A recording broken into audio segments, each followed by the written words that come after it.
Sí.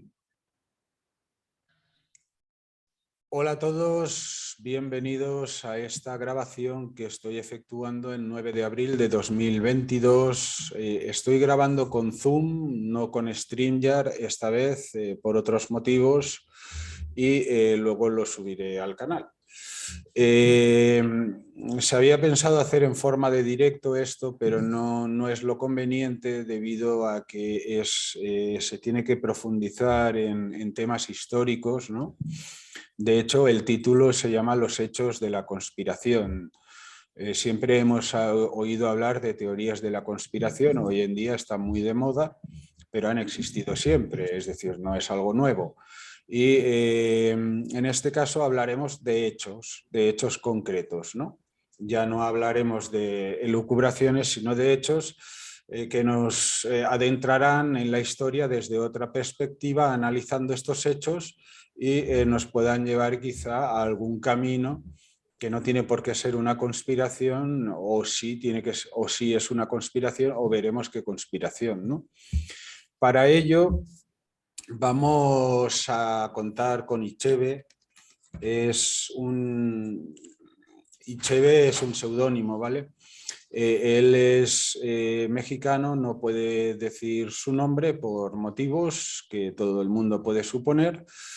Es una persona ya de casi 50 años, es doctor en historia y también es máster en ciencias políticas. Trabajó para el gobierno mexicano y también fue empresario, pero finalmente terminó en el mundo académico, de la docencia, en el mundo intelectual, dedicándose a la historia, a la investigación, y en concreto pues es profesor de dos universidades, ¿no? De las cuales no os diré el nombre, pero he visto todos sus títulos y todas sus credenciales y puedo dar fe de ello.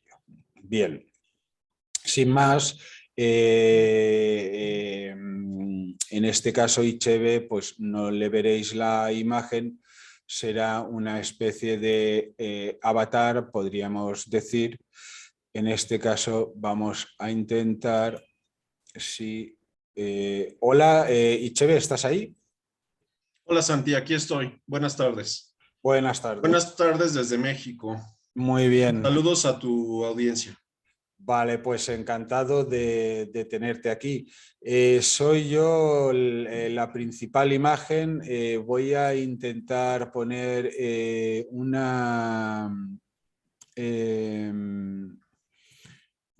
aquí ahora quizás se ve un poco más que hay alguien conmigo, ¿no? Bien, Icheve. Vamos a hablar de historia, ¿no? En concreto vamos a hablar de hechos, ¿no? Así es. Vamos a hablar de hechos históricos que pueden ser comprobables. Eso va a ser como la línea conductora de toda esta serie de charlas que muy amablemente me has invitado a dar. Sin embargo, también vamos a utilizar otros elementos que desde el punto de vista de la historiografía no son elementos válidos, pero que yo quiero ir introduciendo, y cuando los introduzca diré, esta es la opinión de fulano de tal y tiene este valor que no es historiográfico, pero que es como un valor testimonial. ¿A qué me estoy refiriendo? Me estoy refiriendo a una situación que mucha gente pudiera decir, esto no tiene validez, pero yo lo quiero utilizar porque estos como testimonios, en cierta forma comprueban lo que vamos a ir viendo con los hechos históricos. Estoy hablando específicamente aquí de cierto tipo de personas que dentro de la Iglesia Católica tienen una posición que se les llama como visionarios. Me estoy refiriendo a santos canonizados por la Iglesia Católica que tuvieron visiones sobre ciertas situaciones. Se les llama en el ámbito de la teología católica, se les llama revelaciones privadas. ¿Puedo Entonces, hacerte un inciso, Icheve? sí. Hace poco estaba yo con una persona en Bruselas Sí. y él fue seminarista, ¿no? Él al final pues no se ordena sacerdote, pero bueno, estuvo un tiempo precisamente en México, ¿no? Y me comentó un caso que él ya en Madrid iba a ver a unas monjas, ¿no? Ahora no recuerdo qué convento ni cuáles en concreto, y la Madre Superiora, él envió una carta y a partir de ahí al final le recibieron y fue a parar con una monja que tenía la capacidad de poder ver, de predecir, ¿no? No de adivinar, Sí, vamos a llamarlo, como, profetizar. sí, le llamaban la madre profetisa o no sé, como un nombre así, ¿no? O sea, se ve que tenía ese don, ¿no? Y le adivinó ciertas cosas, ¿no? Esto cuadra un poco con lo que estás explicando de estas figuras que son capaces de ver, bueno, Sí, entrever situaciones, ¿no? Ibas por ahí un poco, ¿no? así es. Y es interesante conocer esto, saber que esto existe, porque arroja luz que corrobora lo que vamos a estar platicando. Es decir, por un lado vamos a ver los hechos históricos, que esos son inapelables, son hechos históricos que nadie puede decir esto no existió. Entonces vamos a ir mostrando hechos históricos que nos hablan no de teorías, sino de conspiraciones que realmente se puede comprobar que sucedieron, por un lado. Y por otro lado, estos, estas otras opiniones privadas, pudiéramos categorizarlas con ese apelativo, opiniones privadas, como que en cierta forma corroboran cosas y como que arrojan una luz sobre qué es lo que está pasando. Por eso me interesa ponerlo, introducirlo. Obviamente siempre que lo haga yo, siempre que lo introduzca, diré, aquí esta es la opinión de fulano de tal, que vio esta cosa, etcétera, etcétera, etcétera, y como contextualizar todo para que todo quede claro, pero quien quiera prescindir de ellas puede prescindir de ellas, porque yo voy a ir diciendo cuándo son hechos historiográficos y cuándo son opiniones, que van a ser las menos. Entonces nos situabas en una serie de predicciones, ¿no? Que se hicieron. Querías Sí, yo quisiera comenzar diciendo varias cosas. Primero, esto que ya comenté, son hechos, no son teorías, son hechos comprobables, historiográficamente demostrables, con fuentes que se pueden consultar, de una serie de hechos que tuvieron que ver con conspiraciones reales que realmente ocurrieron. Ese es un primer aspecto importante. Otro aspecto que me gustaría mucho resaltar es que yo no voy a hablar ni de la historia de México, es decir, ni de la historia del México moderno, salvo con una situación. Yo voy a hablar de la historia del llamado régimen priista como un modelo. el régimen. Yo, el régimen priista es el que toma el poder en México cuando cae la dictadura de Porfirio El Díaz. PRI, el PRI. Sí, sí. El PRI toma el poder en México, pero es todo un régimen que se conforma, es todo un sistema y un régimen. Y yo tengo la teoría de que ese régimen era como una especie de experimento, como una especie de experimento que todo este grupo del que vamos a ir hablando en esta serie, todo este grupo ha hecho una serie de experimentos a lo largo de la historia para probar modelos de gobierno, porque su fin es hacer un gobierno mundial al final del día. Eso lo vamos a ver, lo vamos a ir viendo poco a poco. Estoy introduciendo elementos.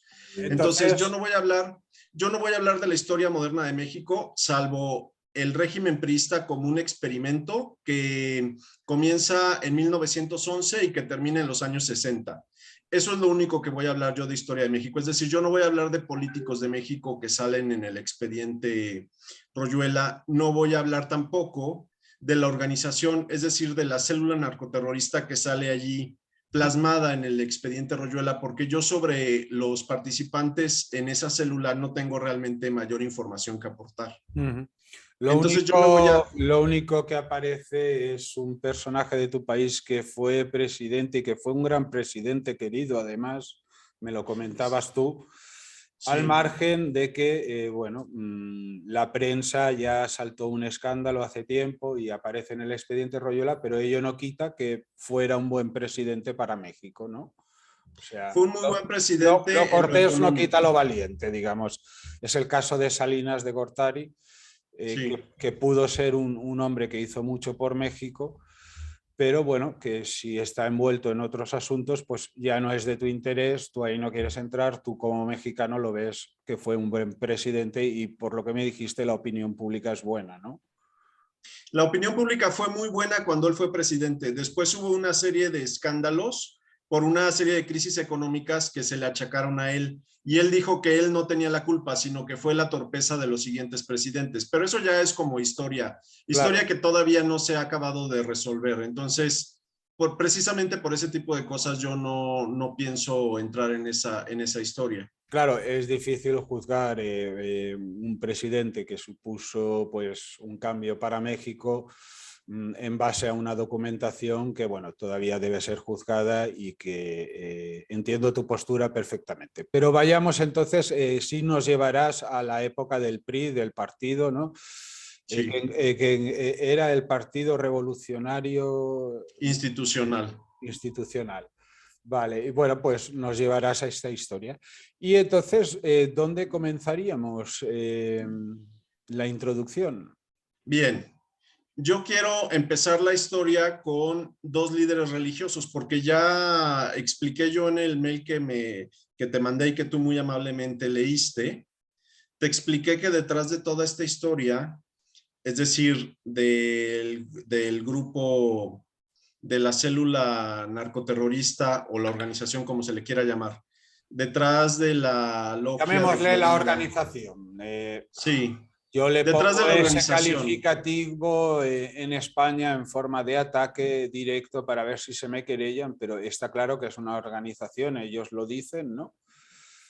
Sí, Narcoterrorista lo añado yo en tanto que hay asesinatos y hay narcotráfico, ¿no? Pero sí. vayamos a esa organización que no deja de ser una estructura de poder, ¿no? Secreta además o no visible en la sociedad.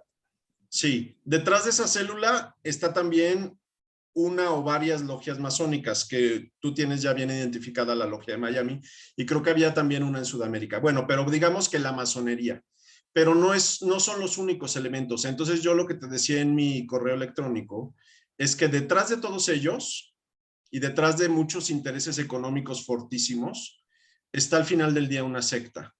Está una secta religiosa y esa secta religiosa tiene una visión del mundo y esa secta religiosa está tratando de hacer ciertas cosas con el mundo. Estamos hablando de una secta que evidentemente es sumamente poderosa. Y aquí en esta serie vamos a contar la historia de esa secta. ¿Dónde me quiero ubicar ahora para empezar a contar la historia de esa secta? Yo quisiera hablar de dos líderes religiosos. Nosotros vamos a hablar un poco dejando las cosas solamente perfiladas como si fueran, pues sí, como si fueran solamente los perfiles. No vamos a entrar a matices, no vamos a entrar a colores, no vamos a entrar a luces, solo vamos a dejar los perfiles en lo que contamos la historia. Quisiera empezar con dos líderes religiosos. Ambos líderes religiosos provienen de un imperio cuyo territorio estuvo parte en Europa y parte en Asia. Entonces ahí que la gente piense, pues porque hay varias opciones. Un imperio cuyo territorio estuvo parte en Europa y parte en Asia. El primer líder religioso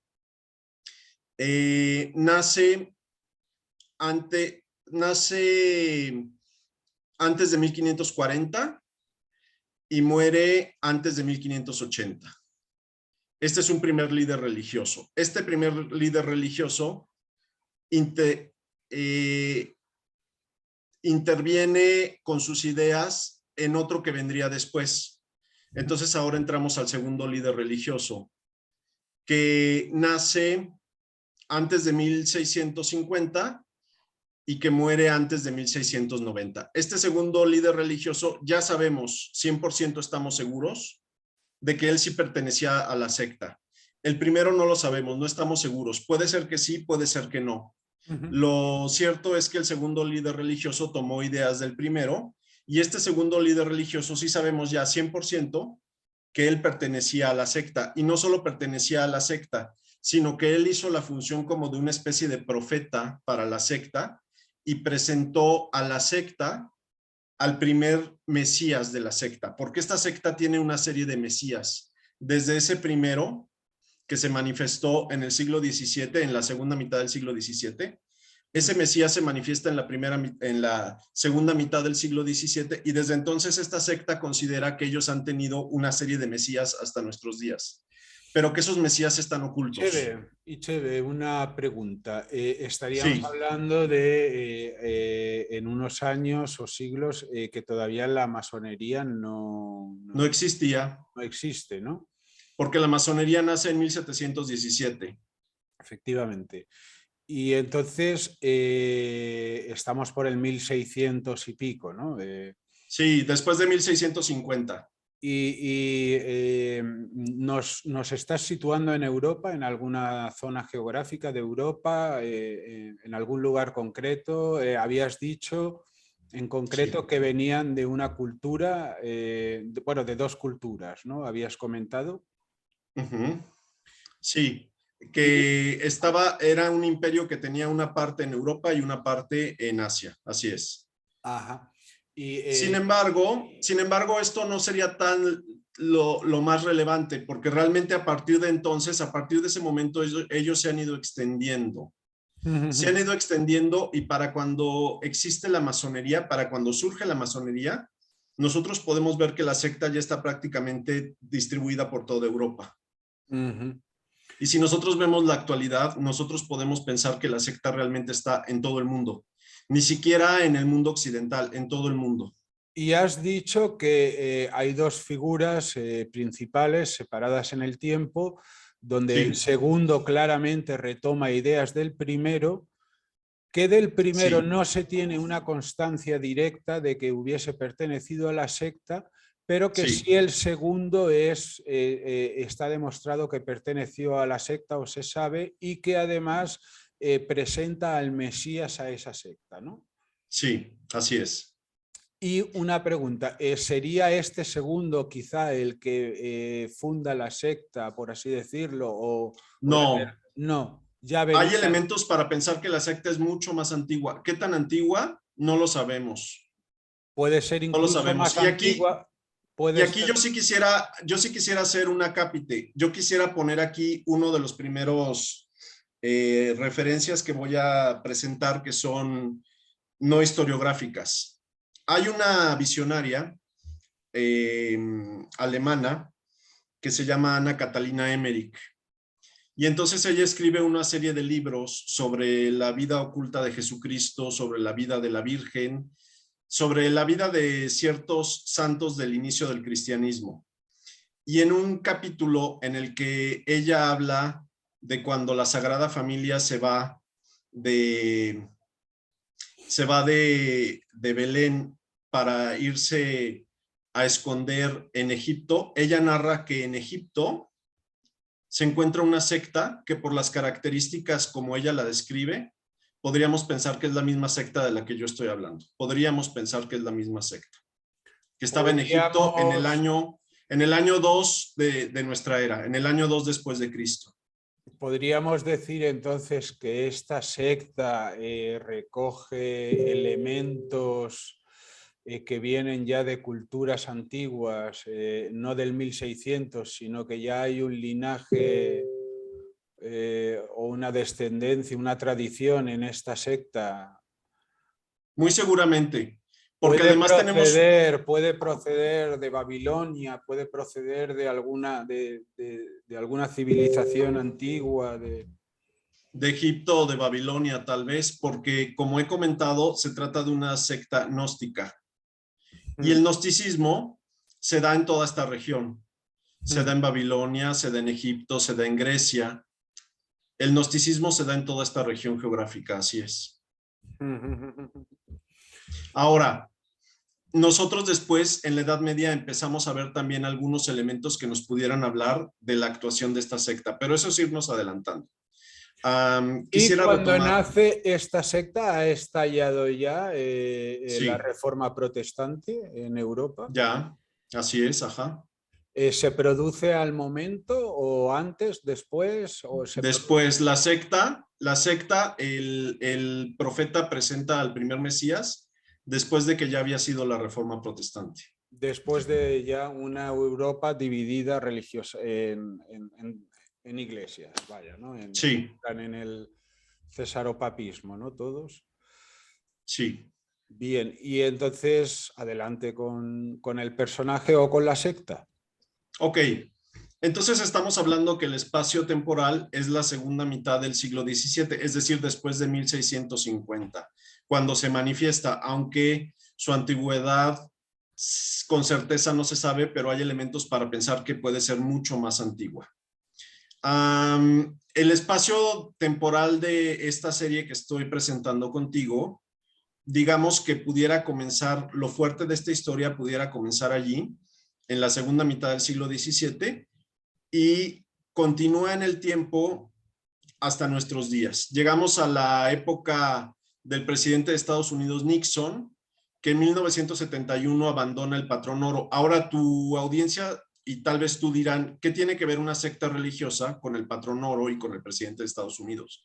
Vamos a ir viendo a lo largo de esta serie cómo todo se va concatenando, concatenando, concatenando. Y aquí quisiera hacer un segundo acápite.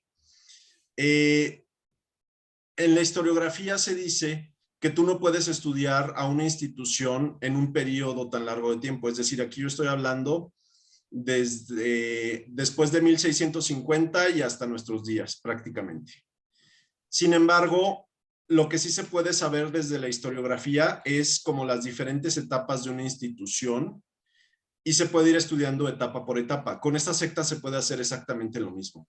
Entonces yo no estaría planteando algo que fuera contrario a la historiografía, digamos, más establecida. No estoy planteando algo que sea académicamente incorrecto.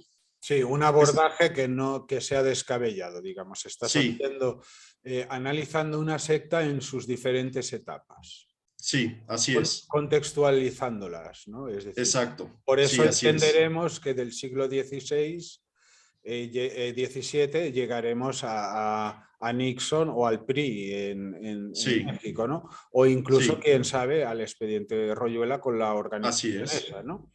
Estoy seguro que al expediente Royuela, estoy seguro. Ok, entonces tenemos una historia que está muy, muy clara y la vamos a ir viendo, la vamos a ir conociendo. Está muy, muy clara desde a partir de 1650 y hasta 1971. En 1971 se levanta una pequeña polvareda que nos nubla la vista para conocer la historia de esta secta. Y en 2008 se levanta una gigantesca polvareda, hablaríamos más bien de una tormenta de arena. Y desde 2008, que es la crisis económica desde 2008 hasta nuestros días, la verdad es que solamente serían especulaciones. Decir cómo se está comportando la secta, sabemos cuál es su tendencia y sabemos que su fin es, como dije, dominar el mundo e imponer a un Mesías que va a ser como el rey del mundo. Ese es el fin de la secta. Pero a partir de la crisis de 2008 no sabemos bien qué es lo que está pasando, cómo está la situación, en dónde estamos parados, quién está haciendo qué, quién está a favor, quién está en contra, quién los está ayudando, quién está jugando en contra de ellos. Eso ya no lo sabemos tan claramente. A partir de 2008 y hasta nuestros días. Ahora quisiera, salvo que tuvieras alguna pregunta, quisiera entrar un poco en la categorización de esta secta. Bueno, en principio varias cuestiones, ¿no? Te lanzo el elenco y tú me respondes. Primero sería intentar poner un nombre o empezar a sacar un rostro a esta secta de la que estamos hablando y en principio parece algo misterioso, ¿no? No hemos dicho nada, solo sus intenciones finales y quizá un poco algunos datos de dónde ubicarla y cómo han ido actuando, ¿no? Pero no sabemos nada, no hemos dicho qué es la masonería, no hemos dicho nada en concreto, ¿no? De hecho, no es la masonería. La masonería, de hecho, es otra secta, pero esta secta utiliza a la masonería. Vamos a verlo un poco más adelante. Bien, pues ya aclaramos que es una secta distinta a la de la masonería, pero que la masonería será en el fondo un instrumento de esta secta. Bien. Sí. De otro lado, una de las cuestiones que me gustaría plantear, creo recordar que eres católico. Sí, soy católico practicante. Y entonces sabrás que tiene que venir el anticristo. Es que esta historia que estamos contando, si nosotros la vemos como se va a explicar, claramente se ve que es la historia que nos cuenta el Apocalipsis, la historia del anticristo, así es. Así es. Viene a ser un poco en círculos católicos, sobre todo sedevacantistas o muy polémicos con el Vaticano, donde ya avecinan tiempos apocalípticos, nos hablan de que se avecina, había uno, el gran Mayorga o bueno, que lo estaban anunciando ya y que era como la figura del anticristo. ¿Viene a ser algo así lo que se nos presentará al final? Es decir, o sea, estos grupos católicos están en lo cierto cuando dicen que empieza a perfilarse ya, que estamos en tiempos donde se avecinan pues el preludio del No, anticristo. la verdad es que yo no te sabría decir bien. Yo sí conozco las doctrinas de los llamados sedevacantistas y conozco las doctrinas de los llamados tradicionalistas. Lo conozco muy bien todo eso. No estoy al tanto de qué opinan ellos al respecto del anticristo. Eso la verdad mentiría si dijera algo. Lo que yo sí les puedo decir a la audiencia y a ti es lo siguiente. El propio Papa Juan Pablo II, hablando en Fulda, en Alemania, se le reclamó en una pequeña reunión que tuvo con una serie de personas, se le reclamó porque la Iglesia Católica y el Papa habían decidido no publicar el tercer secreto de Fátima. La Virgen de Fátima dejó 3 secretos a los pastorcitos cuando se apareció a principios del siglo XX y dijo que el tercer secreto debía ser publicado antes de tal fecha. Pasó la fecha y se pasó de largo. Y le reclaman allí al Papa Juan Pablo II que por qué no se había presentado el tercer secreto. Y él dice una serie de cosas, y entre las cosas que dice es, el secreto no nos habla de nada que no sepamos. Dice, nos habla de la lucha que estamos viviendo ya en nuestros días, así dijo con esas palabras, viviendo ya en nuestros días, entre la iglesia y la antiiglesia, entre Cristo y el anticristo. O sea que, claro, podrías decir que sí, bueno, que estas posturas sedevacantistas, que al final lo que es la teología católica donde nos habla de lo que sucederá, ¿no? Eh, o sea, al final viene cumpliéndose, ¿no? O parece ser que también tenga que ver con el secreto de Fátima, lo que nos quieras decir, pueda estar ahí. Puede ser, pero no lo sé. Hay quien dice que el secreto de Fátima... Hablé hace poco, perdona que insista en Fátima, ¿no? Y en estos mensajes y en tiempos o en claves apocalípticas un poco, ¿no? O de segundas venidas o de anticristos. Se dice que en Fátima la Virgen le dijo a una de las pastorcitas, nos vemos, y le dijo el nombre de lo que es el Nos pueblo de vemos en San Garabandal. Sebastián de España. Nos vemos en San Exacto, Sebastián de España. que es Garabandal. Así es. ¿Crees tú en esa, ves ahí una línea aceptable? Sí, pero Garabandal nos habla como de una situación cósmica que se va a dar. Así es. Garabandal habla de tres como sacudidas cósmicas que va a tener el mundo y la humanidad. Nos habla de una, eh, son 3 y el primero es, ay, se me fue ahorita la idea, es que no lo tenía yo en mente, Bueno, discúlpame, Santi. te he sacado Garabandal yo, entiendo que ahora no Sí. lo tengas presente, pero bueno. Ya me acordé, el gran aviso, el gran milagro y el gran castigo. Primero va a haber un aviso a toda la humanidad para que toda la humanidad sepa que Dios realmente existe y no pueda ninguna persona decir yo no sabía que Dios existía. Ese va a ser el primer aviso, la primera sacudida cósmica. Se va a llamar el gran aviso. Después va a venir un gran milagro, que yo nunca he entendido bien por qué se necesita un gran milagro, pero en el gran milagro lo que se nos dice allí es que toda la gente enferma que esté presente en el sitio donde se va a dar el gran milagro va a ser curada, como una especie de manifestación, una segunda manifestación de que Dios existe. Y luego dice que si a pesar de todo eso la gente no se convierte, entonces vendrá sobre la tierra el gran castigo. O sea, el gran castigo, que es la tercera sacudida cósmica, es condicional. Ajá. Entonces volvamos a Fátima, volvamos a la secta y yo te matizaba, mis preguntas eran darle ya un poco de forma a esta secta, ya Sí. hablar de cosas concretas y intentar vincularlo hacia lo que tú observas, ¿no? Esas sutilezas. Sí.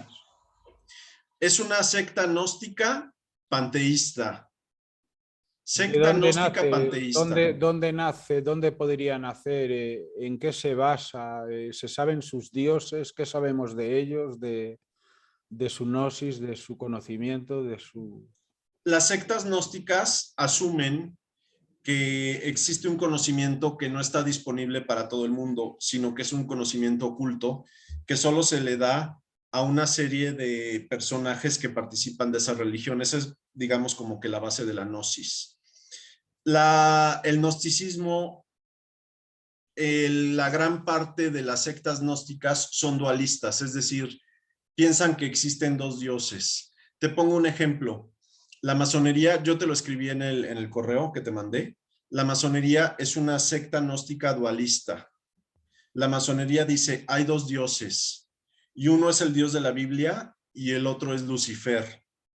Pero la masonería dice, pero el dios bueno es Lucifer y el dios de la Biblia es el dios malo contra el que nosotros peleamos. Todo esto habrá masones que de inmediato salten y digan, eso no es cierto, eso es mentira, porque yo soy No, masón esto lo he y... visto yo por un masón Illuminati, además, diciendo él lo que tú estás diciendo, que Adonai es un dios castigador y que él es luciferino en el sentido de que es el portador de la luz, que la trae al Sí, hombre y le trae la razón y le trae el equilibrio, por así decirlo, ¿no? O le guía sí, es el camino, ¿no? Es el que le así porta la es, luz, ¿no? Es así decir, es. Ahora, esto está reconocido. ok, entonces continuemos un poco adelante. La secta de la que estoy yo hablando, estoy diciendo que es una secta gnóstica panteísta. ¿Qué significa esto? Que ellos no consideran que hay dos dioses, ellos consideran que todo es Dios. Todo es Dios, es decir, y aquí quisiera yo hacer una matización personal. Cuando yo empecé a conocer de esta secta, se me estrujó el alma porque dije, esta es una doctrina diabólica, porque ellos tienen una visión diabólica de las cosas, del hombre, del mundo y de Dios. Ahorita voy a explicar qué es lo que creen ellos. Ellos dicen, Dios es todo, Dios también es la naturaleza, Dios es el bien, pero también Dios es el mal. Y entonces ellos dicen, como la luna tiene una cara luminosa y una cara oscura, así es Dios. Y aquí yo quisiera introducir un factor que todo mundo va a entender porque es parte de nuestra cultura cotidiana. Todo mundo ha visto o todo mundo conoce esta saga de películas que se llama La Guerra de las Galaxias. Sí. Y allí se nos habla de una fuerza que tiene un lado luminoso y un lado oscuro, pero es la misma. Esto es tal cual la teología de esta secta, que se nos está introduciendo y se nos está poniendo enfrente de las narices para que la veamos como algo normal. Pero es la teología de esta secta. Pero si se dan ustedes cuenta, es algo diabólico, porque decir que Dios hace el mal es algo diabólico para mí. Para mí es algo inconcebible que haya una secta religiosa que piense eso. Le otorgan al mal una categoría de existencia propia, ¿no? Es autocontenido también, autosuficiente, como el Dios que consideramos los católicos.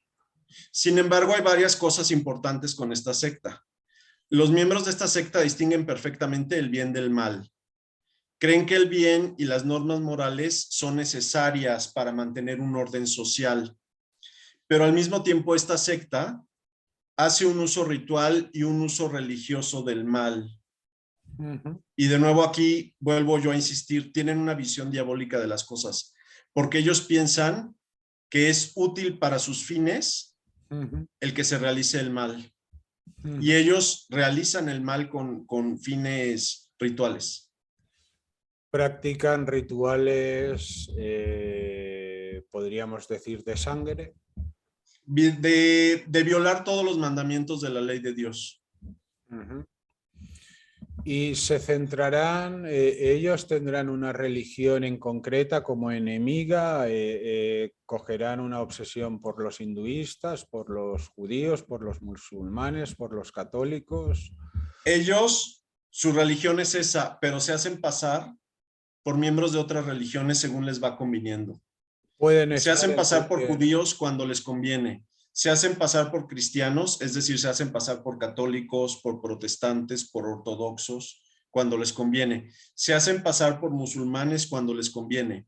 Se hacen pasar por budistas cuando les conviene. Y de todas estas religiones que yo nombré ahorita, hay evidencia histórica de miembros de esta secta que se han hecho pasar como miembros de estas religiones que acabo yo de nombrar. Y el fin es una dominación mundial, pero destinada simplemente a estos que han sido, por así, elegidos por la naturaleza o por algún dios. Dentro de su panteísmo hay unos escogidos, ¿no? Que serán sí, que es la secta. La secta son los escogidos. Ahora, la secta no todos participan en el mismo grado de toda esta historia que les estoy yo narrando. Y hay algunos que son parte de la secta, pero ni siquiera practican los rituales estos oscuros, dijéramos, de disgresores. Y a esas personas la secta los considera como dormidos. Pero esos dormidos tampoco los ve como algo malo, porque piensa que de esos dormidos o de los descendientes de esos dormidos pueden surgir personajes despiertos para el futuro, para la secta. Aquí quiero introducir otro elemento. Están los dormidos, que son los miembros de la secta que no participan directamente o propiamente en las actividades de la secta. Puede ser que las conozcan o puede ser que incluso las desconozcan por completo, pero forman parte de la secta. Esos son los dormidos. Pero además hay otras categorías de individuos que son individuos de otras religiones generalmente o individuos incluso ateos. Y esos son compañeros de camino, tontos útiles y una última categoría que yo llamo zombies. Esta secta hace uso de los durmientes cuando les conviene despertarlos y ver si reaccionan y se activan como miembros de la secta. Hacen uso de los compañeros de camino, de los tontos útiles y de los zombies. Compañeros de camino y tontos útiles son dos categorías que utilizaron los marxistas, básicamente, sobre todo en la época de Lenin y Stalin. Ellos hablaban mucho de los compañeros de camino y de los tontos útiles. Compañero de camino es alguien que tiene sus propios intereses que no necesariamente son los de la secta, pero la secta se beneficia de esa persona porque lo que está haciendo esa persona en cierta forma beneficia a la secta. Esos son los compañeros de camino. Los tontos útiles son los que sirven a la secta sin saberlo, sin saber en dónde están parados, sin saber qué están haciendo, sin saber que sus acciones están siendo útiles para la secta. Y los zombies ciegamente piensan que todo lo que les dice, lo que nos dice la secta está bien. Y yo quisiera aquí proponer algo que tal vez resulte escandaloso, Santi. Pero todo lo que nosotros hoy conocemos como progresismo no es más que la forma de zombificación. Sí. La forma de zombificación de la sociedad. Vamos a ver cómo opera la secta, pero te adelanto aquí que una de las formas como actúa la secta es a través de lo que generalmente se llama medios de comunicación masiva y yo llamo medios de imbecilización masiva o de idiotización masiva. Quiero y entonces sí. Y entonces tenemos gente que piensa que toda una serie de ideas estrambóticas están bien, son buenas, son normales, y podríamos empezar por una serie de factores, pero sería cuento de nunca acabar. Y creo que tú entiendes de lo que estoy hablando. Quería matizar en esto último que has dicho. Cuando ellos practican ciertos rituales o una gnosis o son panteístas o están adorando a deidades, para ti y para mí, Cheve, que somos católicos, están jugando con las fuerzas del mal, están jugando con ángeles caídos, están jugando con el diablo, ¿no? Están haciendo Sí, pactos con él, ¿no? En cierta medida, ¿no? Ellos pueden pensar lo que quieran, pueden ser que es el bueno, pensar lo que quieran, pero para nosotros están haciendo pactos con él y están rindiéndole culto en cierta medida, ¿no? sí, En tanto que es así, el católico tiene el principal enemigo es el diablo, ¿no? Está claro, ¿no? sí, Y tenemos, pues bueno, pues toda una serie de escrituras y de evangelios y de doctores en la iglesia que interpretaron las escrituras y nos hablaron de una escatología, ¿no? Y nos hablaron de cómo tiene que ser, cómo será el fin de los tiempos y qué es lo que irá sucediendo, ¿no? sí. Entonces, esta secta pudiera estar jugando con el mal. Aquí no estamos hablando o sea, para un católico lo que vendría a decir Icheve es que están jugando con fuerzas oscuras que existen, ¿no? Y que elaboran planes a largo plazo, además, ¿verdad? Sí, así es.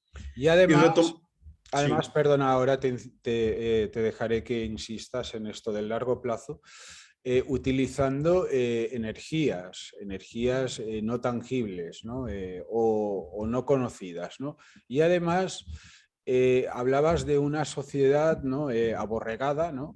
Por decirlo claramente, ujú, mediante los medios de comunicación, pero que responde a lo que ellos conocen como es el hombre. El hombre necesita siempre un guía, ¿no? Eh, sí, Nunca el hombre es guía de sí mismo por sí solo, ¿no? Siempre que hayan dos se pondrán de acuerdo, ¿no? En una isla perdida, ¿no? Y si en la isla perdida son 50, saldrá un líder o un consejo de líderes, ¿no? Que guiarán a la masa, ¿no? Y en el catolicismo viene a ser Cristo, el rebaño, el pastor, ¿no? Y en otras religiones pues será el chamán, el brahman, ¿no? O el imán, o el rabino, o el que guía a la masa, ¿no? O en nuestra sociedad, pues los políticos y los medios de comunicación. Vendría a ser los que nos están idiotizando a la masa, ¿no? Era un poquito esto lo que venías sintetizando, ¿no? Y Cheve. sí. Y quisiera ir más allá. Hay un monumento misterioso que los masones construyeron en Estados Unidos que se llama las Piedras Guías de Georgia. No sé si tú has tenido oportunidad de escuchar ese nombre. Creo que en un documental apareció por ahí porque empezaban a sacar un montón de simbología y llegaban hasta la mezquita. O sea que creo que pasaron por ahí, pero refréscamelo porque ahora no. Haz de cuenta que es como un Stonehenge, pero más pequeño, Sí. construido con granito. Pero lo interesante y lo que quiero destacar ahorita, probablemente después lo toquemos con mucha más extensión, pero lo importante y lo que quiero destacar ahorita es que ese monumento masónico tiene escritos los 10 mandamientos del futuro de la humanidad. Y Ujú. entonces, si nosotros vemos esos 10 mandamientos del futuro de la humanidad, la gente que los ve y no se escandaliza y piensa que está bien lo que están planteando allí, esos son porque ya son zombies.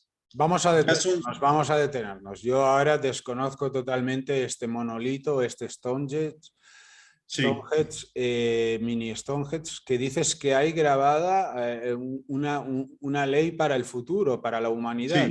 sí, sí, Y esto se puede ir ahí, se puede leer. se puede ver, así es, ajá. Y dónde está ubicado, dices? En no sé qué ciudad en el estado de Georgia, en Estados Unidos. ¿Y qué viene a decir esta ley nueva? Trae 10 mandamientos, pero uno de ellos, por ejemplo, dice, se mantendrá a la humanidad en un tamaño estable no mayor de 500 millones de personas. Ujú. Y quien oiga eso y no se escandalice y piensa que está bien que la humanidad decrezca de tamaño de los 8.000 millones que habemos ahorita y que 7.500 millones de personas estamos sobrando en este planeta, quien escuche eso y no se escandalice, es porque ya es un zombie de esta secta. Ujú. Y ya ve bien todo lo que esta secta nos está metiendo en la cabeza, poco a poco, de manera civilina, a través de los medios de idiotización masiva. Y este mandato que hay, entre otros tantos, en ese estará grabado ahí, que está a Si modo... quieres, búscalo en Wikipedia, está incluso en español, porque ese monumento, los A ver, mandamientos están en dame datos para poner en Piedras Guía de Georgia, Wikipedia. Piedras Guía Georgia. Wikipedia. Y ahí vienen las fotos de los diferentes Guidestones, idiomas. Guidestones, ¿no? Georgia. Sí, Las piedras guía de Georgia fueron mandadas a construir y colocar por una persona con el seudónimo de R.C. Christian en 1979, del cual no se volvió a saber nada más. Las piedras y el terreno que ocupan fueron pagados por él, para luego desaparecer. Hoy en día no se sabe nada de su paradero. La escultura lleva escrita 10 guías en 8 idiomas modernos y un mensaje corto en la parte superior en 4 escrituras antiguas. Mide 6 metros de alto y está hecha con 6 losas de granito con un peso total de 100 toneladas. Están alineadas según criterios astronómicos. A poca distancia del conjunto hacia el oeste se encuentra una losa adicional en la que puede leerse notas sobre la historia y los objetivos. El mensaje tallado de las losas es un conjunto de principio en 8 idiomas, uno por cada cara de las 4 losas mayores. Según el movimiento del reloj, los idiomas son inglés, español, suahilí, hindi, hebreo, árabe, chino, antiguo y ruso. Y entonces el inglés, el español, dice el mensaje en español consta de 31 líneas con 10 frases frente al texto del mensaje en inglés. Dice mantener la humanidad al menos de 500 millones de personas en equilibrio perpetuo con la naturaleza. Guiar sabiamente la reproducción mejorando la condición y diversidad de la humanidad. Vaya. Unir la humanidad con una nueva lengua viviente. Bien pudiera ser el inglés, ¿no? Gobernar la pasión, la fe, la tradición y todas las cosas con la razón templada. Proteger los pueblos y naciones con leyes imparciales y tribunales justos.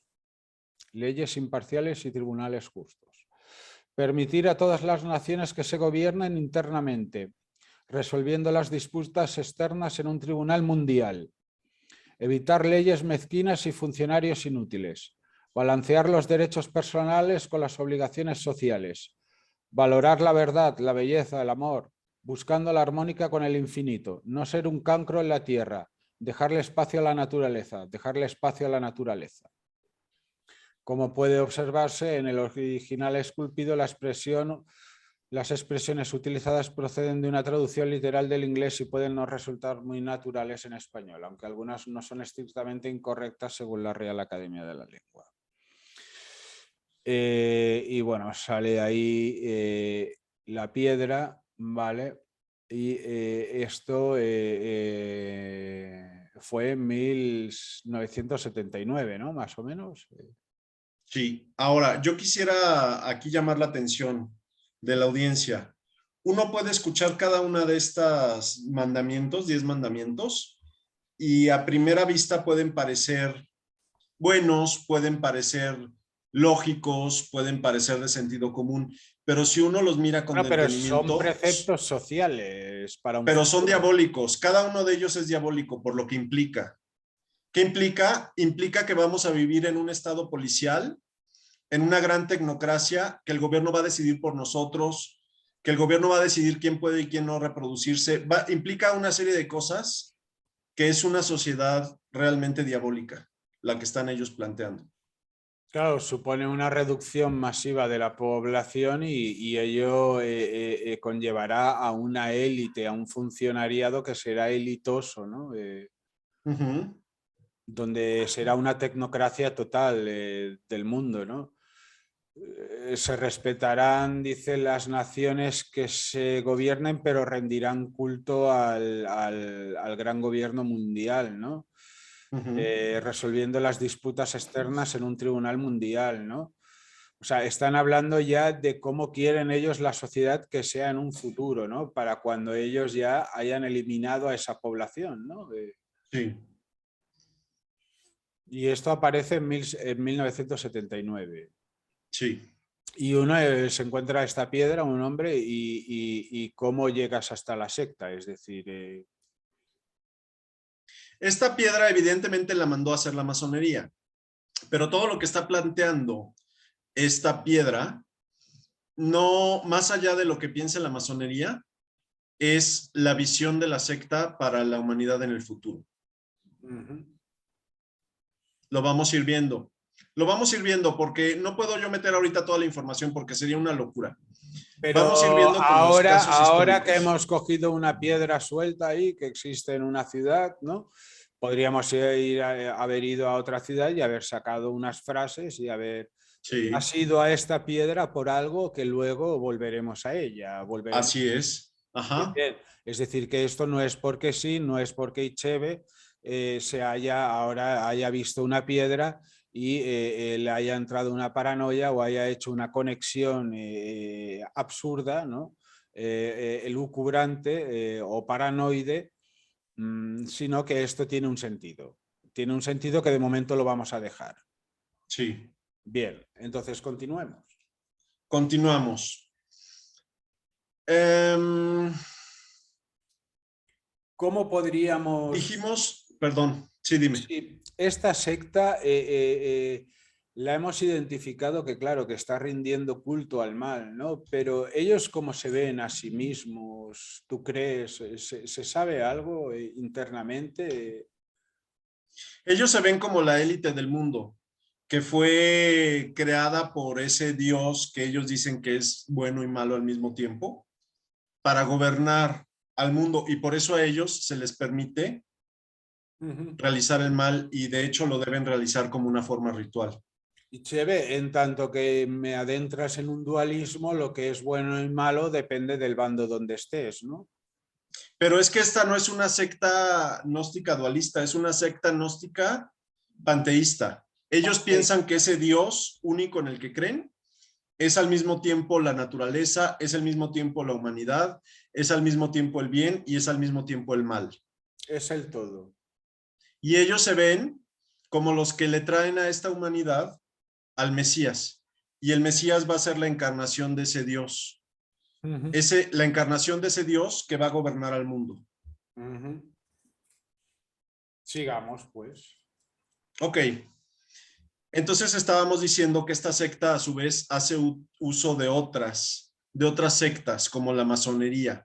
No es la única secta que vamos a ver de la que hace uso, pero hace uso de la masonería, que es otra secta. La masonería, como ya dijimos, es una secta gnóstica dualista de tipo luciferino. Pero asimismo, esta secta de la que estamos hablando, la que está por encima de la masonería, esta secta parasita a otras religiones. Quisiera yo contar aquí una historia. No sé cómo vamos de tiempo y no sé si sea demasiado largo esta historia que quiero decir, pero para mí es una anécdota Es mía larga, personal. es larga. Yo por mí, si quieres, la puedes contar y podemos hoy No dejar. es larga. No es Yo de larga. niño, yo de niño, Adelante. yo de niño buscaba insectos en el jardín y los criaba, por ejemplo, orugas. Y esas orugas las criaba hasta que se convertían en mariposas. Y para mí era muy interesante ver cómo pasaban de mariposas, de orugas a mariposas. Y hay en especial una especie de polilla en México que al final ya cuando sale la mariposa es muy, muy bonita, con muchos colores. Pero cuando es un gusano, cuando es una oruga, se le llama azotador porque está todo peludo y esos pelos son urticantes, entonces se le llama azotador. Y tiene como barbas de diferentes colores. Y a mí me gustaba mucho ver cómo los diferentes colores de azotadores, es decir, de las orugas, al final generaban diferentes colores de polilla. Y entonces yo Los tenía desde que eran los gusanos hasta que se convertían en la mariposa, en la polilla. Pero un día, uno de los gusanos resulta que dejó de moverse y se veía como mal, porque los otros seguían creciendo y este dejó de crecer, ya no crecía como crecían los otros, dejó de crecer y siempre estaba parado. Y si yo lo tocaba, se movía tantito, pero se volvía a quedar parado en la rama. Y ya no volvió a crecer de tamaño mientras los otros seguían creciendo. Y entonces un día descubro que el gusano ya no estaba como estaba antes, sino que para mi horror le habían salido unos animales arriba. Arriba le habían salido unos animales. Y esos animales, en el transcurso de unas horas, en el transcurso de unas horas salieron del cuerpo del gusano y estando arriba del cuerpo del gusano hicieron su capullo. O sea, eran otro insecto, evidentemente eran otro insecto que estaba parasitando a la oruga. Ajá, ajá. Entonces yo lo dejé para ver qué pasaba, pero me di cuenta de que el gusano ya estaba muerto, de hecho ya no hacía nada, si yo lo tocaba ya no hacía nada, pero quedó muerto de una forma muy rara porque quedó perfectamente pegado a la rama, o sea, no se iba a caer de la rama. Y si yo lo tocaba, seguía pegado, como si las patas estuvieran vivas, pero agarrando la rama. Era todo la función que tenía ya el gusano. Y por lo demás estaba muerto. Y se hicieron los capullos arriba en el lomo del gusano. Entonces lo corté con cuidado con todo y ramita y lo puse en un frasco para ver qué resultaba al final. Y al final salieron unas avispas verdes muy chiquitas, que después supe que esas avispas se llaman bracónidos y que esas avispas parasitan a esa especie en específico de oruga, la parasitan. Entonces lo que pasó fue que cuando yo agarré al gusano, ya traía adentro las orugas, pero yo no me di cuenta. Yo lo agarré junto con otros gusanos. Este estaba enfermo y los otros estaban sanos. Este dejó de crecer porque las orugas se lo estaban comiendo por adentro y se lo comen por completo y de tal forma lo controlan que hacen que ya su única función última sea agarrarse de la rama y quedarse bien pegado a la rama. Y no está por completo muerto, sino que ya solo tiene la función de quedarse pegado a la rama para que puedan salir Para sin poder... problema. Sin Sí. problema las orugas de la avispa y puedan hacer su capullo en el lomo teniendo lugar para hacerlo. Entonces, algo así es lo que pasa con esta secta. Esta secta así va parasitando poco a poco nuestra sociedad occidental y va parasitando a diferentes religiones. Y su fin es irlas dominando, irlas controlando. O Y al sea, final del es día, una infiltración en todo, ¿no? Nos va... en todos los órdenes, así es, en todos los órdenes. Y aquí quisiera yo hacer un símil de cómo funciona el cuerpo de la secta, si lo viéramos como un cuerpo de un ser vivo. Entonces quisiera hacer un símil del cuerpo de la secta. Entonces, imaginemos que este monstruo o este ser tiene una cabeza o un cerebro que es la propia secta. Esa es la cabeza o cerebro del monstruo. Pero tiene un sistema nervioso que es la correa de transmisión a través de la cual pasan las órdenes. Así como nosotros tenemos nuestro sistema nervioso, así esta secta utiliza la masonería y la masonería es el sistema nervioso de la secta. Luego, todo cuerpo tiene un sistema circulatorio, es decir, tenemos corazón, arterias, venas, vasos, sangre. Y aquí la secta hace uso de algo que siempre ha existido y que hay historiadores que lo han ido estudiando, que se les llama las familias de poder. Se está comprobado que desde el tiempo del fin de la Edad Media, en Bizancio y en Venecia, había un número de familias que nunca era menos de 10 y nunca era más de 16. Y esas familias controlaban la economía, en este caso de la Europa de la Edad Media, 13 familias. Digamos, sacando un promedio, eran 13 familias. Nunca eran menos de 10 y nunca eran más de 16. Entonces, estamos hablando de 13 familias. Entonces, estas 13 familias que pudiera haber en el ámbito de una economía mundial, también son utilizadas por la secta como su sistema circulatorio. a través del cual circula ¿qué? Pues la sangre, que es el dinero, la economía. Y ¿Pero entonces estamos, sería la secta la que tiene el dinero o tiene una especie no, de la poder secta controla a estas familias y estas familias ¿y cómo controlan al las sistema controla? financiero. ¿Cómo tú ahora eres una persona de mucho dinero y yo soy el de la secta? ¿Cómo te controlo? Y chévere. Llega y te dice, ¿sabes qué? Quiero que mi hijo se case con tu hija. Ujú. Y en 2 o 3 generaciones, después de hacer eso varios miembros de la secta, esa familia ya va a ser de la secta. Ya. O sea, ¿pero se les introducen a cambio de algo Sí, claro. Para esto, esta secta ha ido acumulando cada vez más poder económico, pero además más poder político. Entonces les ofrecen a quien no le o interesa el sea, poder que económico tienen porque ya lo más tiene, dinero que las familias o tienen más poder político. o Entonces, más poder político? a quien tiene muchísimo dinero y no le interesa tener más dinero, pero no tiene tanto poder político, le ofrecen poder político. A quien no tiene tanto dinero, le ofrecen poder económico. Y así lo Sí, van sí, haciendo. sí, sí, sí. No tiene, claro, tú puedes tener mucho dinero, pero si no tienes poder político, o puedes tener poder político, pero no tener capacidad financiera o económica, tienes que tener los tentáculos por todas partes, digamos, ¿no? Sí. Y Y entonces, bueno, a través de... sí, sí, sí, sí. Dime. Dentro de los planes de este fin de un gobierno mundial o de una dominación mundial por una élite, eh, podríamos decir que, claro, tendrán que acabar con las religiones, Sí, claro. Las tendrán que van, unir.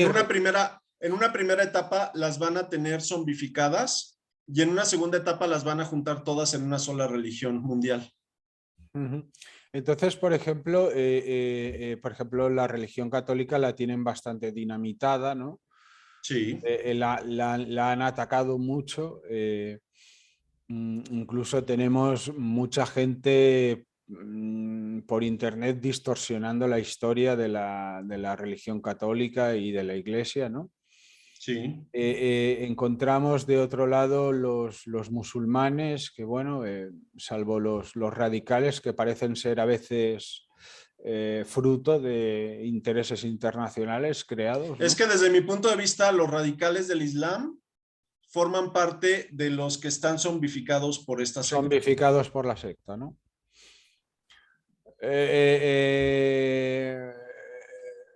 Ahora me voy a ir un poco a un libro que es una chorrada, ¿no? Me lo leí en prisión porque ahí tienes tiempo y digo, voy a leerlo porque todo el mundo habla de él, ¿no?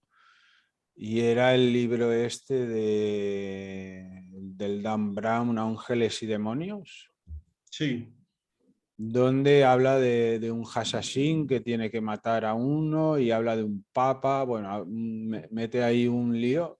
¿Tú ahí le ves un sentido a eso? Eso sí, el sentido de enredar a la gente en las ideas. O sea, este tipo, Ujú. Dan Brown, sería como un actor, estaría pagado Un por colaborador, esta, ¿no? Para ir generando un nuevo pensamiento, un nuevo... sí, y Ujú. para confundir las ideas de la gente y para que la gente no tenga ideas claras. ¿Y qué pasa ahora? Entonces, otro foco que tendrán, bueno, con el Islam poco a poco le irá pasando lo mismo que al cristianismo en el fondo, ¿no? Que lo irán descafeinando y lo irán subvirtiendo por dentro. Yo creo que ya le está pasando. Ya le está pasando. ¿Qué harán con Corea del Norte? Ahora, perdón, antes de pasar a otros temas. El cristianismo empezaron con los protestantes y a los protestantes ya los tienen completamente tirados en el suelo. Sí, sí, sí, sí, sí. Los católicos ahí la llevan, es decir, van a la iglesia católica, La están golpeando, sí, sí. la están tomando y ya llevan muy ganada esa batalla. Y con quien llevan menos ganada la batalla en realidad es con las iglesias ortodoxas. Con las ortodoxas, ¿verdad? Claro, la iglesia ortodoxa déjame recordar unos preceptos.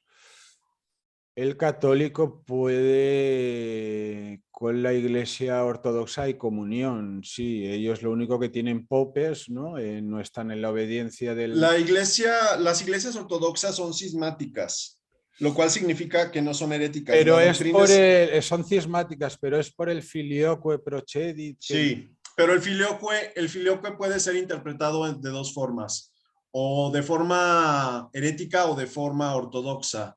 Y ellos La están iglesia, ellos no están en la herética que sería el arrianismo, por ejemplo. no, no, lo que quiero yo decir es lo siguiente. El filioque que ellos dicen que es la razón por la cual se separaron de la iglesia católica, su filioque, Mm. también es aceptable para la iglesia católica. Lo que pasa es que se utilizó realmente como Por eso una... que yo entiendo que entre Iglesia Católica y Ortodoxa sí que hay una mayor conexión que con la protestante. Sí, por supuesto. Es decir, en tanto que el ortodoxo seguirá venerando a la Virgen Sí, y a eh, los santos. y a los santos, o sea, no cambiará la teología como la hace el protestante. Así es. Es un problema, pues bueno, de cisma simplemente, pero no de herejía. Así es. Ahora tú me preguntabas, ¿qué pasa con Corea del Norte? Yo te dije que hay ciertos regímenes que son como pruebas que va haciendo esta secta para ver cómo podría ser su gobierno mundial. Ya Ah, adelanté que el régimen priista mexicano fue una de las pruebas. Otra de las pruebas, desde mi punto de vista, es el nazismo. Otra de las pruebas es el comunismo ruso. ujú, Otra de las pruebas es el actual comunismo chino. ujú. Y otra de las pruebas serían los regímenes familiares, los regímenes de un dictador que le va dejando a sus herederos el gobierno, como el caso de Cuba, como el caso de Sí, Corea del Norte. sí, sí, sí, sí, sí, sí, sí. Es decir, desde mi punto de vista, estos serían, No es la primera vez que escucho que Hitler en el fondo fue financiado por capital judío al principio. sí, lo vamos a ver, pero mucho más allá de capital judío, eso no es Que los lo fascismos relevante. en el fondo nacen de una filosofía que se desprende de lo que sería la filosofía católica, ¿no? Propiamente dicho. Sí, Entran en sí, el idealismo, ¿no? el Es- fascismo es una visión, digamos, distorsionada de ciertas formas de ser católicas. Así es, ese es completamente correcto lo que estás diciendo.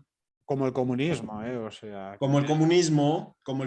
vienen a ser dos fenomenologías de una misma esencia, en el fondo. Ahora, ¿de qué nos hablaría esto? Eso nos hablaría de que esta secta no tiene tanto poder de innovación, sino que lo que hace es que toma ideas de otros lados y las va utilizando para sus para sus fines de su secta. Como que, desde mi punto de vista, yo esto lo he estado estudiando, pero es algo que está en proceso. Lo comento aquí y tal vez no haya muchos elementos aún para poderlo categorizar desde el punto de vista histórico, pero yo estoy casi seguro que quienes inventaron el comunismo soviético se inspiraron en las reducciones jesuitas de América. Sí, de hecho, aplicaban políticas de despoblación total, o sea, de reducción de población, e incluso Mao se basaba en las estadísticas de Stalin, diciendo, bueno, si él eliminó a tantos en tanto densidad, pues yo he de eliminar a tantos, ¿no? Hacía unas extrapolaciones matemáticas, ¿no? Incluso. Sí, sí, pero las reducciones jesuitas era una forma de gobierno que establecieron los jesuitas en América. Se llama reducciones porque estaba la población indígena completamente dispersa en el territorio y ellos la juntaban, por eso se llama reducción.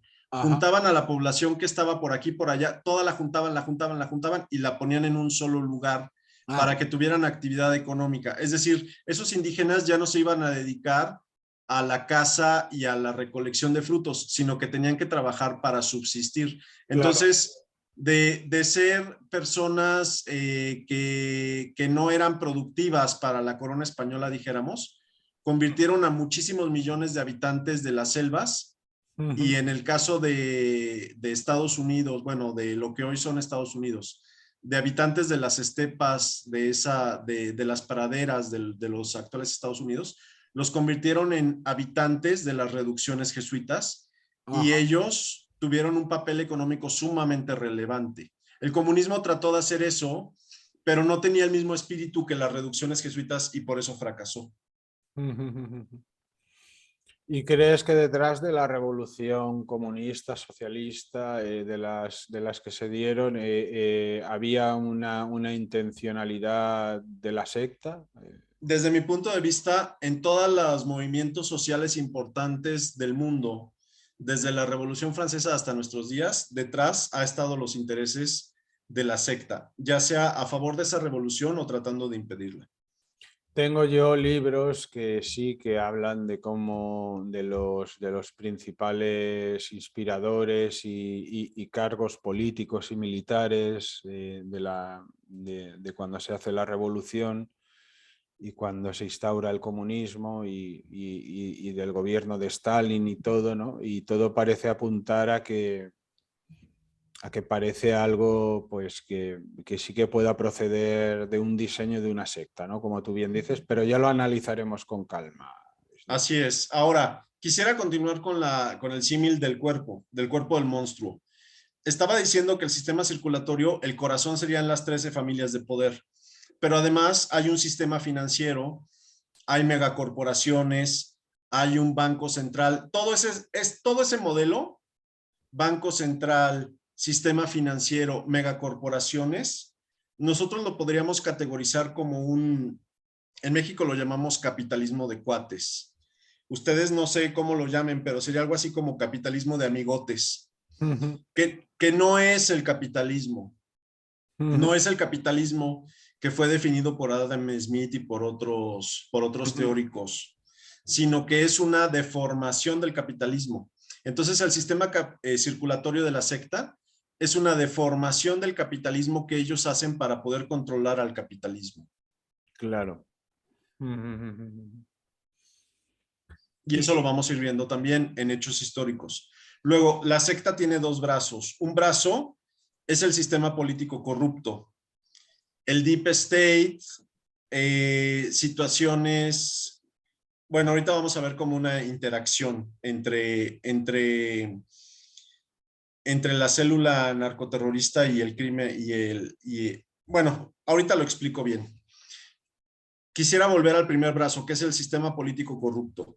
Y entonces aquí hablaríamos de lo que se conoce como Deep State y el Ministerio del Cabal que funcionó en Inglaterra. Cuando se dice, esto es el cabal que está actuando, esa palabra, el cabal, tiene un origen histórico, porque el rey Carlos II de Inglaterra, que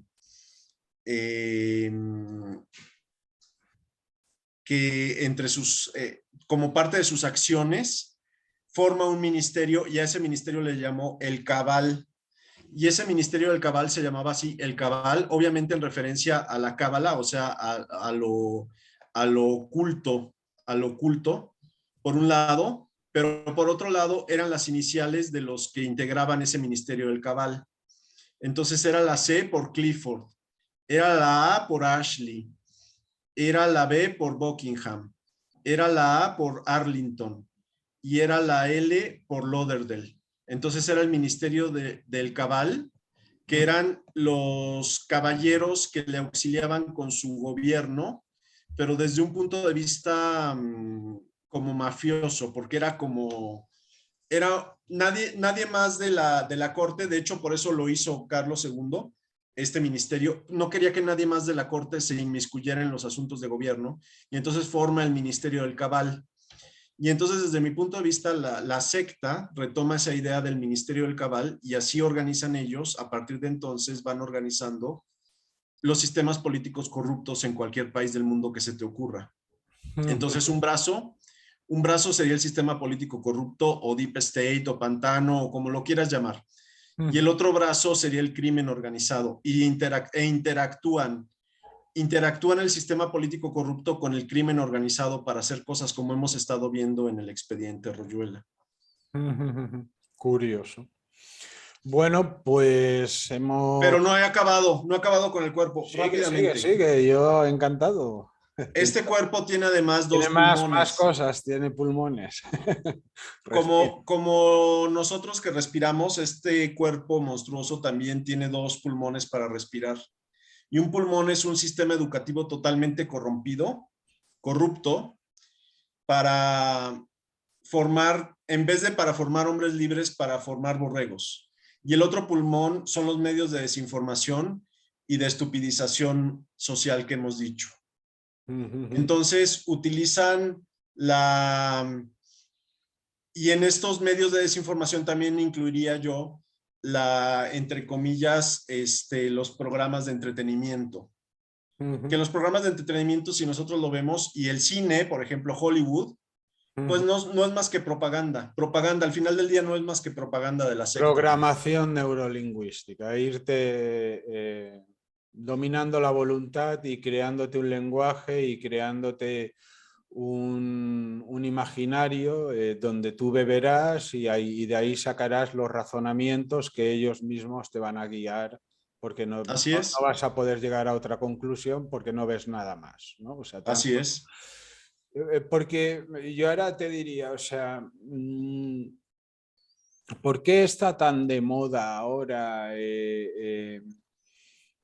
decir que todo está manipulado por la masonería, ¿no? Yo he llegado a escuchar que la teoría de la relatividad es mentira porque la ha inventado un masón y Einstein era un pelele y entonces, bueno, no sé, unas cosas muy raras, ¿no? Y lo mismo con la Iglesia Católica.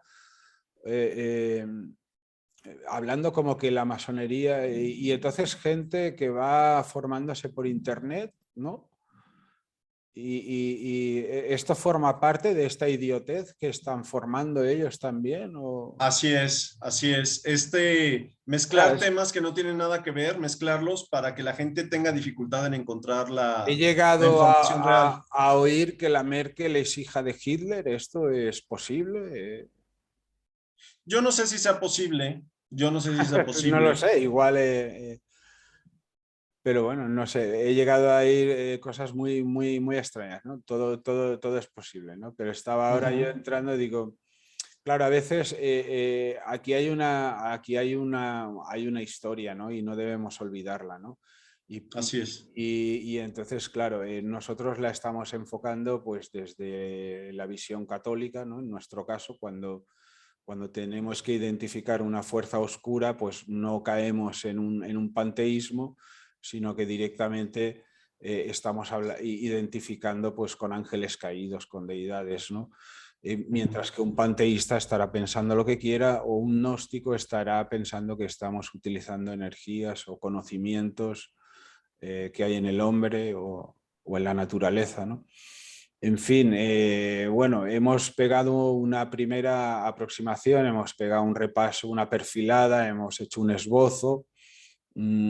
Hay cosas concretas, pero nada, no hay conclusiones muy exactas, aunque sí mucho dicho, ¿no? Es decir, unos planes mundiales, algo que nace claramente a mediados del siglo XVII, ¿no? Donde la masonería será un brazo, donde es un organismo, ¿no? Pero tiene muchos tentáculos, tiene hay unas familias, ¿no? También hay una secta que va planificando. Hemos visto unos mandamientos escritos por un hombre que los pone y desaparece, nunca más se sabe de él, pero eso está ahí, la fotografía existe, ¿no? Y cuando lo leemos, pues nos recuerda a una ciudad futurista, elitista, donde ya la población se ha reducido y está dirigida por una serie de tecnócratas y donde a lo mejor hay una masa esclavizada o bueno, que sirven un poco, son los sirvientes, ¿no? Para una élite, Ujú, ¿no? ujú. Y hemos hablado un poco Yo quisiera aquí hacer nomás un comentario. Mucha gente cuando yo he comentado en lo personal este tema de las piedras guías de Georgia, me dicen, ¿y por qué 500 millones? La conclusión a la que yo he llegado es que no necesitan más que ese número de seres humanos sobre la Tierra para ellos tener, tal cual tú dijiste, sus sirvientes y poder seguir manteniendo su nivel de vida y que la gente no les represente un gasto, lo estoy poniendo entre comillas esta palabra, un gasto de sus bienes, es decir, de la naturaleza. Que no haya más gente para que no le estén gastando su naturaleza, que ellos la ven como de su propiedad. Exacto. En conclusión, viene a ser lo siguiente, es decir, cuando uno tiene mentalidad de empresario y se ha vuelto un egoísta total y ha perdido la moralidad y no piensa en la sociedad ni en nada, solo en ganar dinero, dinero y dinero, llega a un punto que tiene tanto dinero que lo único que ansía es el poder y el futuro, ¿no? Y entonces se alía con los que más dinero tienen y dice, oye, aquí sobra gente. Llegará un momento que con robots y tecnología ya lo tendremos todo montado, sumado a una élite que nos llevará a toda la tecnocracia y que más o menos vivirán bien, y luego habrán los desgraciados que tienen que barrer y sacar las basuras y tal, o de los que nos valdremos para lo que sea. Y todo el resto fuera porque son un problema, solo traen guerras, hambre, enfermedades, se pelean entre ellos, no se pueden domesticar, ellos nos ven así, ¿eh? Y esto hay que acabar con esta gente, ¿no? Entonces, porque sobran, son como animales, nos ven así, ¿no? Son maquiavélicos, viene a ser un tratado de maquiavélico futurista, por así decirlo, ¿no? Así es. Entonces, esta vendría a ser un poco la síntesis de donde nos sitúa Ichebe con esta secta, enlazándola con el expediente Royuela y con muchos datos históricos, porque hemos llegado incluso pues, hasta el cisma con Oriente, con los ortodoxos, la cláusula filioque, por ejemplo, y cuáles serán los focos de resistencia frente a esta secta, ¿no? Que va minando todo lo que pueda enlazar al hombre, que es la religión, ¿no? O la sociedad humana, ética, con una mirada a la naturaleza, a la tradición, a los valores, ¿no? Estamos camino de un nuevo orden, hay agendas nuevas, quizá estas agendas vienen programadas por la secta que apunta a Ichebe, quizá estos paradigmas donde nos vemos hoy en día son consecuencia de planes trazados por esta secta que apunta el doctor Ichebe. Así es. ¿Sería así? Así es. Y en los siguientes capítulos vamos a ir mencionando hechos históricos incontrovertibles y vamos a ir viendo cómo puede ser demostrable el papel o la funcionalidad de esta secta en cada uno de esos hechos históricos. E incluso podremos llegar a poder elucubrar o sacar una ligera idea del sentido del expediente Royuela y por qué sigue vivo en el canal, ¿no? De YouTube.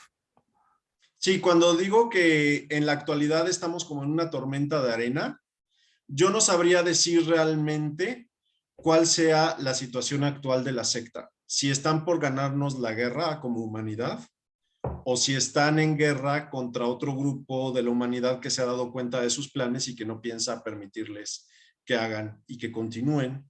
Yo no sabría decir en qué momento nos encontramos realmente. Eso no se puede saber desde la historia, no se puede saber hasta que pase cierto tiempo y se asiente el polvo y veamos dónde quedó cada quien y veamos cómo se ven las cosas después de que se asiente el polvo. Eso, ahorita estamos a ciegas. Será la historia quien nos lo diga. Quisiera aportar un elemento para ilustrar esto que estoy diciendo. Después de la crisis económica de 2008, una persona, según el nombre que se puso, en un documento, o un grupo de personas, según varios estudiosos que han revisado ese documento, una persona o un grupo de personas con el seudónimo de Satoshi Nakamoto publicó un documento que se llama El Libro Blanco del Bitcoin. Y ese documento se publica con la forma de un documento tal cual académico. Y ese documento académico lo que nos dice es que puede existir una forma de moneda donde ya no sea necesario ni los gobiernos ni los bancos centrales y los ciudadanos puedan comerciar con los ciudadanos intercambiando bienes entre ellos sin tener necesidad de un banco central y sin tener necesidad de un gobierno. Esto es sumamente relevante para esta historia que yo voy a estar contando, aunque ahorita no se pueda ver como mucha información al respecto. Pero esto nos estaría hablando de dos posibilidades. O que el gobierno mundial que se estaría conformando, que tiene detrás la secta, planificó esto como parte de su evolución, lo cual yo lo veo difícil por la propia naturaleza del Bitcoin, o que hay gente que está tan consciente de las cosas que sin salir a decir, hay alguien que quiere hacerse con el control del mundo calladamente, le da la vuelta a la secta y busca opciones de salida para la humanidad, como podría ser una moneda, una criptomoneda de intercambio entre iguales, entre ciudadanos. Entonces, no sabemos exactamente dónde estamos parados. No sabemos si el Bitcoin es parte de la secta, que podría ser, aunque yo creo que es dudable, o no sabemos si el Bitcoin es una herramienta de alguien o de un grupo precisamente para debilitar muchísimo a la secta. Es decir, que sabemos la secta, sabemos los planes, sabemos cosas de su historia que iremos viendo, pero desconocemos su situación actual al detalle, ¿no? Sí. Sus planes inmediatos. Podemos saber algunas cosas, por ejemplo, la Agenda 2030, por supuesto que es un diseño de ellos, la Agenda 2030 de la ONU. La teoría o más bien el dogma religioso del cambio climático es un proyecto de ellos. Hay cosas que podemos saber en la actualidad de cómo están operando y qué están haciendo. Y hay cosas que no podemos saber cómo están operando y qué están haciendo, como el caso del Bitcoin, por ejemplo. Habrá que esperar a ver qué es lo que sucede. De todas, una última pregunta ya para dejarlo por hoy. Hoy ha sido una perfilada de presentación. El próximo día iremos entrando en materia. ¿Qué dirías de cosas como el Club Bilderberg y estas cosas? Son herramientas de la secta. Son herramientas. El Club de Bilderberg, la Comisión Trilateral, la ONU, todas las instituciones mundialistas son herramientas de la secta. La globalización es un plan de la secta, por supuesto. Estaríamos, pues, que no estamos hablando propiamente de la masonería, no estamos hablando propiamente del Club Bilderberg, ni estos clubs de la élite mundial que maneja pues, las altas finanzas o que son millonarios, ¿no? Tampoco estamos hablando de naciones concretas. De momento estamos dejándolo en una secta que daremos constancia histórica con datos historiográficos y de otro lado con apreciaciones que era lo que decía el doctor Ichebe, que bueno, valgan testimonios y quien quiera que los interprete, ¿no? Así es. Bien, pues ponemos fin a la entrega de hoy. Así es. Hasta aquí es lo que traía para hoy. Muy bien, Ichebe. Pues sin más, ha sido un placer tenerte a ti como invitado para que nos expliques todas esta serie de cosas que poco a poco iremos desvelando en este ensayo personal histórico de hechos de la conspiración, la historia desde otra perspectiva, contada por el doctor Ichebe en unas pláticas conmigo, analizando también aspectos del expediente Royuela y de la historia. Sin más, lo dejamos aquí. Ha sido un placer. Como siempre se ruega, adelante y difusión.